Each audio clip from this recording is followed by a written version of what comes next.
Buen día chicos, hoy vamos a ver conciencia e inconsciente. Lo primero que hay que tener claro es que para Freud la diferenciación de lo psíquico e inconsciente son una premisa básica del psicoanálisis. En especial, eh, algo que definitivamente diferencia el psicoanálisis de cualquier otro eh, tipo de psicología es que concibe lo psíquico como lo inconsciente propiamente dicho. Es decir, mientras que las otras corrientes psicológicas consideran que la conciencia es objeto de estudio, para el psicoanálisis lo psíquico es realmente los procesos inconscientes y sobre todo lo inconsciente eh, gracias a la dinámica de la represión, que es la fuerza que mantiene, digamos, alejada de la conciencia a esos contenidos inconscientes.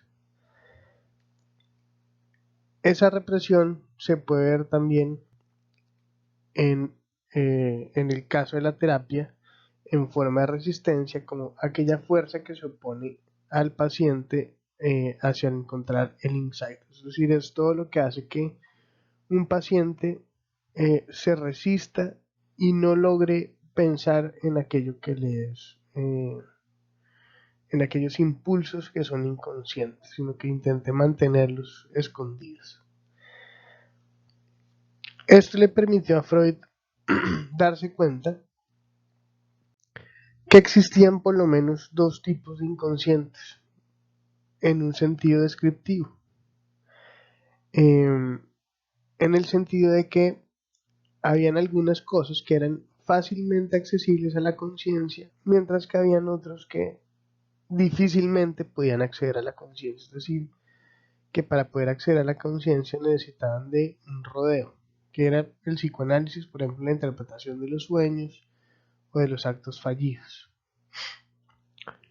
Y eso le permitió entonces concebir el aparato mental a Freud como constituido por tres tipos de instancias con cualidades psíquicas, que son la conciencia, el CC, la preconciencia, el pre-CC, y el inconsciente, ICC.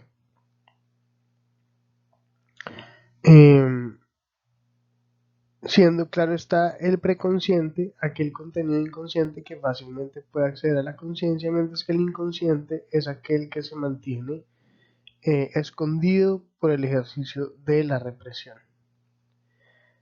Eh, Esto finalmente hace que Freud pueda ver que difícilmente el conflicto psíquico que mantenía los impulsos reprimidos en el inconsciente eh, fuera la conciencia, porque la conciencia, digamos que solo es una cualidad psíquica, es un contenido, no es algo que ejerza ninguna función, sino solo es una cualidad de los contenidos que tenemos en nuestra mente.